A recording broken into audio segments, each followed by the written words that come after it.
Yung mga nagsasagawa ng parang airsoft battle sa isang subdivision, wala naman daw kailangan na i-secure na permit. Napakaganda pong tanong yan, sir. Actually, yun po yung gusto din namin i-disseminate ngayon na impormasyon sa bawat Davaoenyo.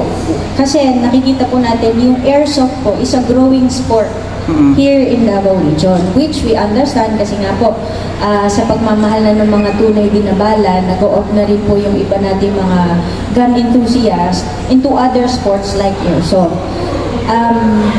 To be clear po, ang airsoft po, we have a one-time registration. Kailangan po, yung nabili nyo na airsoft, be it it's a handgun or a rifle type na baril, kailangan po natin yan ipa-register one time lang. Unlike the regular firearms po na ginagamit natin, that we have to renew. Ito pong mga airsoft natin na binibili, na pwedeng bilhin ng mga kababayan po natin, we have to register it one time. Pumunta po kayo sa opisina namin sa Katitipan, sa Regional Civil Security Unit 11, para po ma-register yung mga airsoft na yan. Yun pong sinasabi nila na hindi sila dapat pagbawalan, mali po iyon.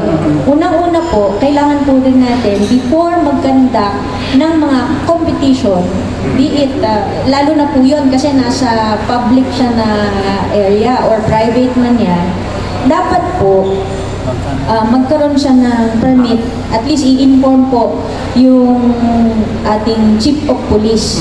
At the same time, yung na-discuss po during the stakeholders meeting ng RCSU 11 between mga stakeholders po natin, yung mga gun clubs, diniscuss po ni Sir Sumagaysay na, for example, dito sa Davao, magkakaroon po tayo ng Araw ng Davao, di ba? Tapos meron po mga nag-a-apply for the airsoft competition.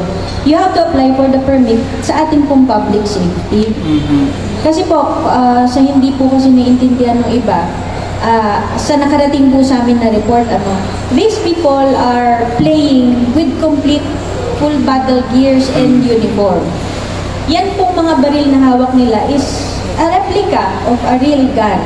So, ano pong basically mangyayari dyan? Maaalarma po yung mga taong hindi nakakaalam. Kahit sino naman po siguro matatakot na baka kita na may mga nagtatakbuhan, nagbabarilan na hindi na pala nila alam na airsoft yun. So, yung mistake of fact po na dinatawag minsan, akala nila susugurin sila. So, may tendency po talaga na yung mga tao around the community, the vicinity, that will think na totoo yung baril nila. So, kaya iniiwasan po natin yung mga ganung pagkakataon. Kung maybe, if they were properly coordinated doon sa, for example, sa mga barangay officials, at the same time sa Chief of Police po natin, nagkaroon po siguro ng proper dissemination or announcement doon to a certain area na magkakaroon ng mga ganong activities. So, naihanda po sana natin yung mga nakatira doon na it's only a game.